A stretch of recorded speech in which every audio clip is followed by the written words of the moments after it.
Now. Can y'all feel that? Can you feel that thing that's oozing out your doggone hands? That thing is beating your doggone chest right now. Can you feel that?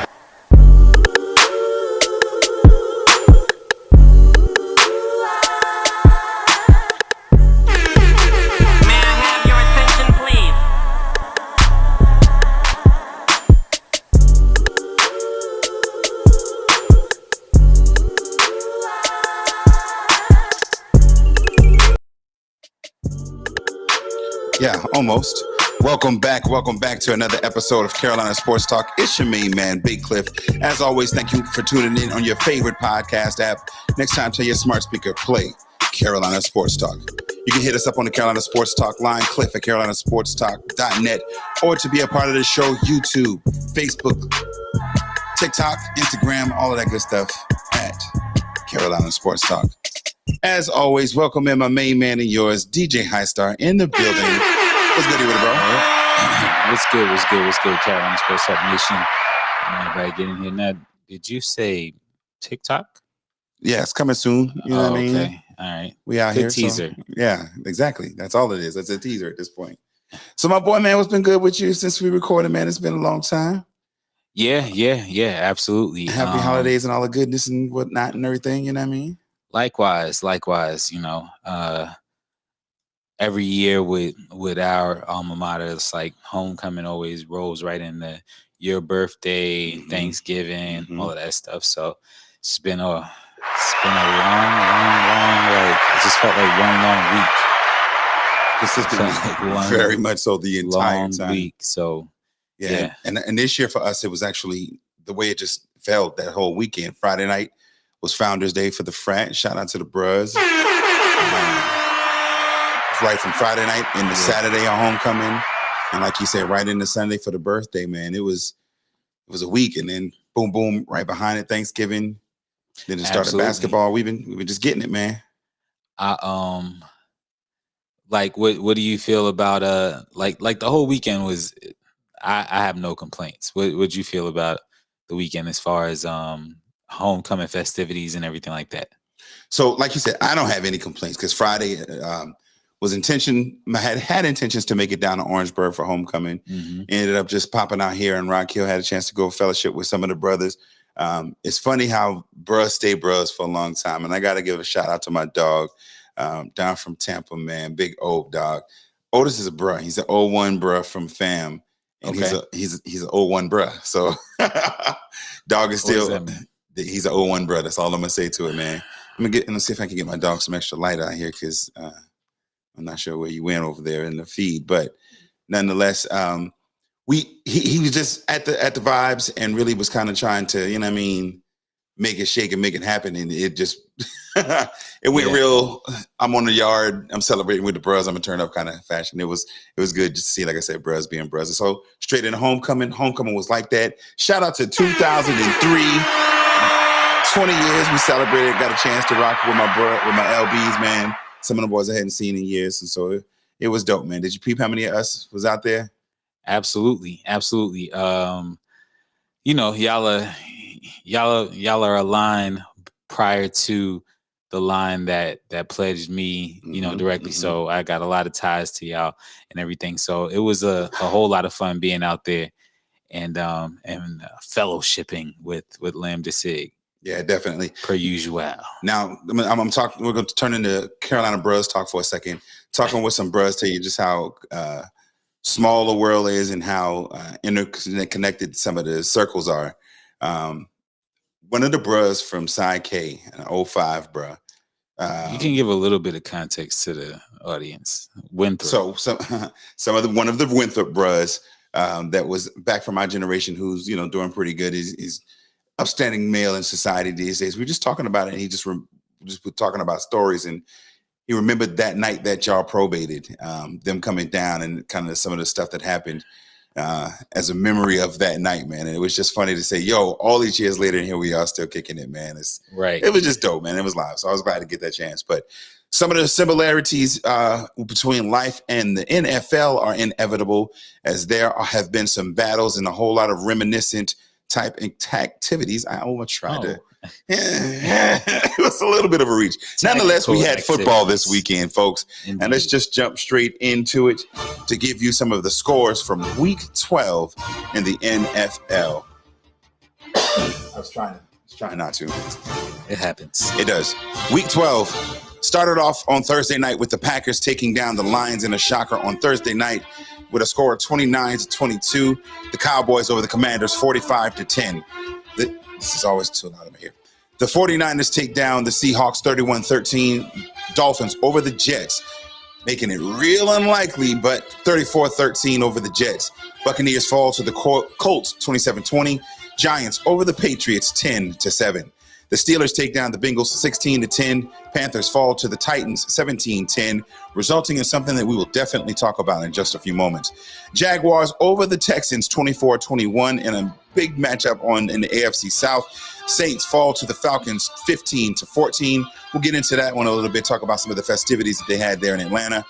The Rams over the Cardinals 37-14. Broncos over the Browns 29-12. The Bills fall to the Eagles in Sunday night 37-34. 31-17 Chiefs over the Raiders, and Ravens over the Chargers 20-10. And then in Monday Night Football that probably six of us saw, the Bears took down the Vikings 12-10. Which was kind of impressive. But go ahead. Illusion. So I don't want to be remiss to make notice of what y'all see, you know what I'm saying, me wearing today. It's intentional. Those who may have missed it, if you're living under a rock, the Carolina Panthers have fired head coach Frank Wright after a terrible and abysmal start to the season. 4 months or something like that, 5 months. Yeah, so equals the third coach now that David Tepper has fired in season since taking over leadership of the Carolina Panthers as owner. Before we jump into it, what are your thoughts, bro? How does that look financially? So he signed. He learned from his mistake with Matt Rule and how much he had to pay him. So instead of the $60 million that he had to pay Matt Rule, he only has to pay Frank $23 million. Like all of these are bills for him right now. Currently. That he got out of his pocket. Well, it's franchise technically, but that's out of his pocket coming to pay those coaches. Yes, because it's just. You hate to count somebody's pockets, but you'd be like, yo, that could be spent so much better. Exactly. And so many more ways to actually enhance and allow the football team to actually be better. Absolutely. Yes, sir. Oh, man. That could have taken a big chunk out of what he had to would have had to pay coming out of Rock Hill. But we've established that he's a cheapskate. So that is what it is. But as we move forward and just kind of. I'm sorry. No, go ahead. But he's shaping out to be like this. Like an evil tycoon villain of a movie type of deal. Like he has a vendetta against Charlotte, and his villain origin story is some girl from Charlotte turned him down for a date back in the day or something. And he just has something against the city. Like he does not want to see us prosper at all. And I think honestly, it seems like he's the evil Jerry Jones of Charlotte and for the football. Like because he's showing that I got money. But I'm not going to spend it. I'm not going to spend it. I don't care to. And another spin on it is not just in the capabilities, but what he's actually executing as well. Jerry Jones has an active hand in the football activities of the Dallas Cowboys. It's been well documented. He's come out and said so. But so did David Tepper recently in acknowledging that the football guys, just GM, the coaches, they have their say in personnel. But yes, he said ultimately he does have the capability to veto any decisions that they make. And at the last minute, really come and make that decision that he wants. So he essentially does the same thing that Jerry Jones did. Now he says, and even though I've heard conflicting reports, he says that he did have unanimous decision and agreement on Bryce Young.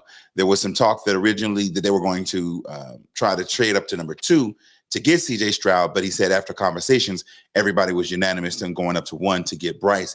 And with that, he said that it was his decision ultimately that if he wanted to veto, he could. So he's very much the evil Jerry Jones because he don't care about Charlotte.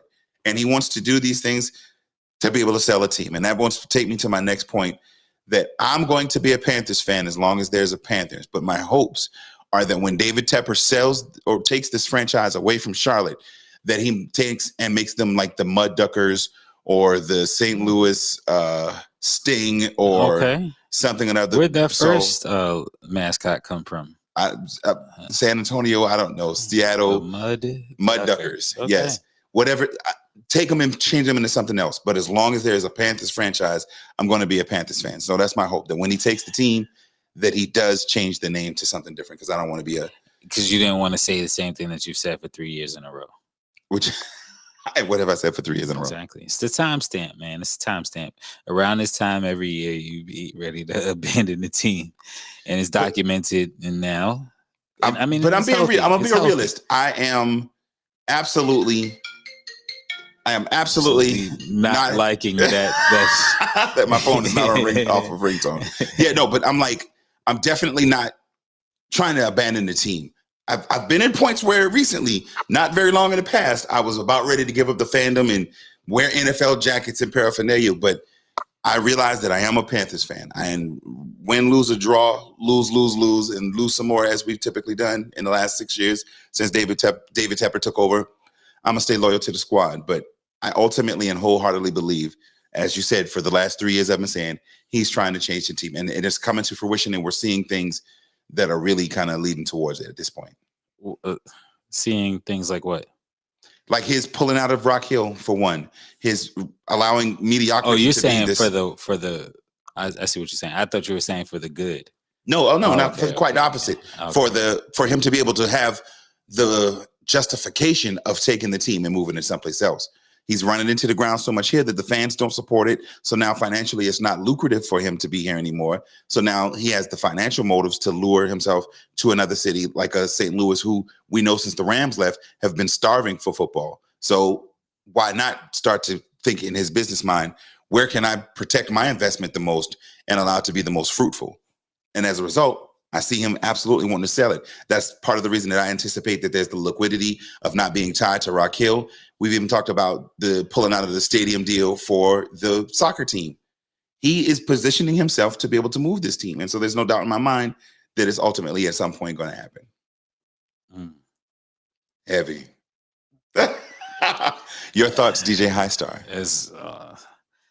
It all makes sense. It all makes sense now. I don't know how long you've been brewing on that, but it all makes sense now. Like you said, the Holt on the Rock Hill stuff, the opportunities out there. Cities around America, you look at where the opportunities are real estate wise as well, commercial real estate and all of that. So it's just wow. That all makes sense. That all makes sense. Impressive win, disappointing. Nah, but now real life. So let's talk about a little bit of the football. I do want to start talking, and I guess this could be the early nothing to do with sports segment. Did you happen to catch the all-star studded halftime performance? Well, and environment that was out there in Atlanta. All right. So that's kind of crossed over into impressive win, disappointing loss for me. So. I'll step on. Yeah, exactly. Okay, step on with the step on. Go ahead, then. So impressive win of week 12, 13. All right. So I'm gonna get through the impressive win real quick, but it was actually Jalen Hurts and the Eagles over the Bills, overtime win. Mm-hmm. It was raining very heavy out there. Nice duel. Salute to Josh Allen for doing what he could, but Jalen Hurts is that dude, man. There was some throws that he made that night that, he's like that. So it was very impressive win for them. Yeah, I'm actually going to agree. I know we don't normally do it, but that is absolutely my impressive win of the week as well. Being down 17-7 in the first half, coming into the second half, was big, and especially the way, like you said, he came out with some throws. I think at one point into the third quarter, he had thrown 3 passes and 2 of them were touchdowns. The young man has consistently proven himself to be a high-level thinker, a high-level adjuster. He is manipulating the scheme that the coaches are putting out there for him, and he's doing his thing, man, both on the ground and in the air. He's looking like 2015 Cam all over again, man. That's all I'm saying. But a better passer. I'm gonna put a little bit more respect on him.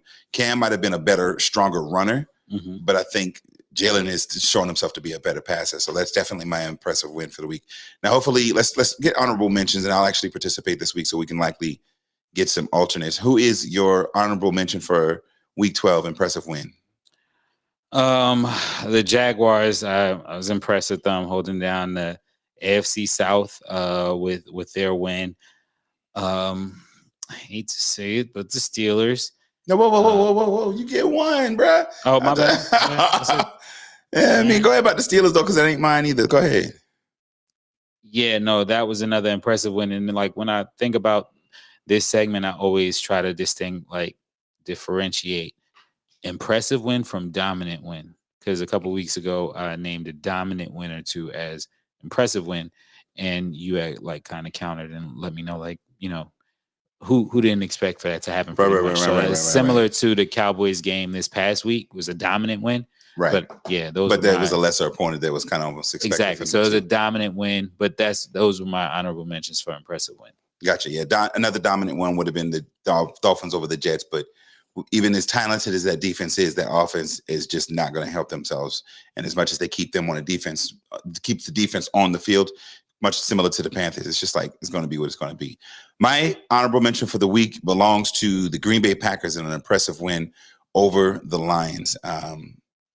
I fully expect that the Lions will they'll definitely be in the NFC Championship game. I don't have a doubt in my mind that they'll be in the NFC Championship game. Okay. What is that? Is that a hot take? Somewhat. There's some other teams out there in the NFC that got something to say about it. I could think of maybe two, but I can think of three easily. Who are the three that would have something to say about it for Detroit? You can say it two, and I'll give you the third. Okay. So San Fran and Philadelphia and Dallas. I don't respect Dallas. I know. Dallas don't want it with Detroit. Dallas does not want that smoke with Detroit. You hear me? Defensively, they are going to shut them down. Dak Prescott will be on the sidelines crying again, and he might as well go ahead and call T.O. and one of them boys to step in and be like, that's our quarterback, man, because he don't want them problems. Their dog. Detroit will eat them alive. Y'all hit us up on the Carolina Sports Talk line or chime in the chat. Let us know what you're thinking, if Dallas's chances are anything better than Detroit's to make some noise in the playoffs. But as we move forward, disappointing loss of the week belongs to who for you, DJ Highstar? You go ahead, go first if you want. You want, I mean, I'll go first. I'll give you a little bit of time. I'll go first because I was mulling over this. Shout out.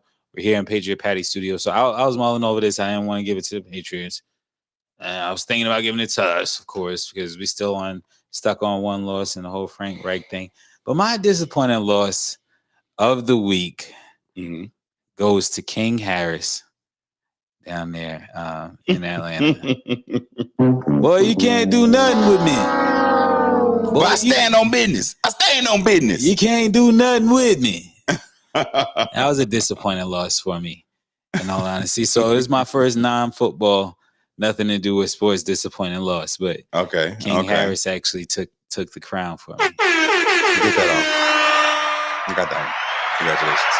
At the Falcons game that I'm sure his father provided the accommodation. Well, definitely performed, but provided the accommodations for you to be right. Like, while you arguing, for you to be here. While you arguing against nepotism. When they had the show, T.I. mentioned that growing up in the trap in the hood the way that he did, he made sure that as he had money, he wanted to leave his kids of so much of the struggles that he had to endure. But then he realized by doing so and giving them so much and allowing them to see how he earned it, they felt as though they were entitled and that they themselves had the same access, that he did to the places he was from and everything. On the show, he drove them around his old neighborhood, which was in an attempt to show them, look, y'all live behind a wall. Y'all are privileged. Y'all are, and I give y'all everything y'all got.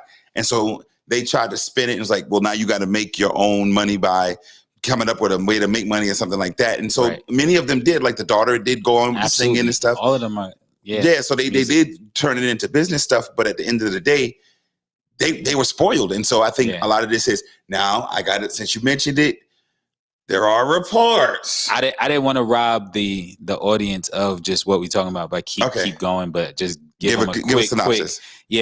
a part of the star-studded sideline at the Atlanta New Orleans game this past weekend was T.I. and his family, and a clip went viral of of them pretty much telling the son King that he grew up with a silver spoon, and he's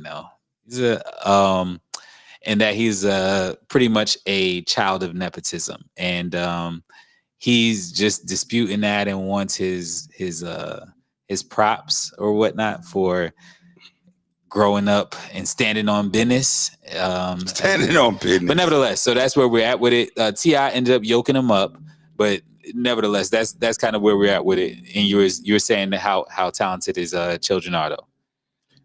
The girl, Zanique, yes. So she's got her career going on with the music. One of them did like a clothing line, if I'm not mistaken. His oldest son does country music. Pretty, very, I'll say very good at it. His middle son, I want to say Damani, he does rap and he has dreads, and it's a eclectic vibe. We're a little bit older, so I would age myself if I really critiqued all of them. But all of them are products of what you would expect from two musician parents. In other words, y'all have all the opportunity in the world. Now, I will ask you this. The reports that were out there, now that we've got everybody caught up, were the reason that he was saying what he was saying, King, with regards to some of his comments, was because saying T.I. wasn't his daddy. You heard anything about that? No. Yeah, there's some reports saying that's why he was saying something about all ain't good and something along those lines. But either way, went to a football game and an episode of Maury broke out. You feel what I'm saying? So like, indeed, you got to say you're disappointed loss. If you can continue about the Atlanta hip hop awards that was going on. Right, literally. I don't even want to give that much love to Atlanta, but nonetheless, back to football. My disappointing loss of the week belongs to the Cleveland Browns with a 12-29 loss. Yeah, 29-12 loss to the Denver Broncos. Right, yeah. The Broncos are quietly surging after starting 1-5. They've now won 5 in a row, and they're at 6-5.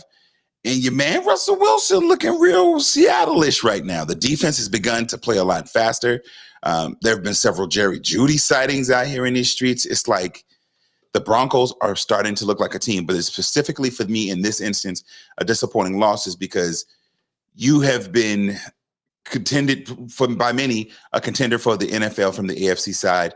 I understand that you've lost your quarterback, but like you gotta fight, do something. Like the little meme with the stick. It's like PJ Walker couldn't get anything done. Their offensive line looked like ours, and it just is no wonder that Deshaun got hurt in the first place. So very disappointing loss for me. One of the reasons that like the league is kind of what it is as far as entertainment value is it's a league of momentum and stuff. So even down to college football, like I've seen, and we'll get to college football in a minute, but I've seen the meme going around about like it was a glorious time those couple of weeks that we were all bandwagon fans, Colorado fans. Yeah, so shout out to it was a short time ago that Cleveland was, touted as one of the this might be one of the teams to look out for, and this and that, and then they came in rolling, and Deshaun, when we get him, that's just a bonus, like. And then the Nick Chubb thing happened, unfortunately for them. And then, of course, now more recently this with their quarterback, and they've